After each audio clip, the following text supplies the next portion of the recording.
What's up, my champions? It's time to get snazzy. So here is the Cosmopolitan in 90 seconds.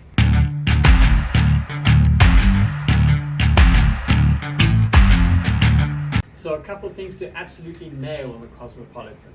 Number one, the garnish has got to be an orange zest. Number two, if you're not using pure cranberry juice, take the sugar content down from the triple sip. Number three, this is a sophisticated drink, so it should be served in a stemmed glass. And number four, most importantly, you have to give this drink as much time to stay cold for as long as possible.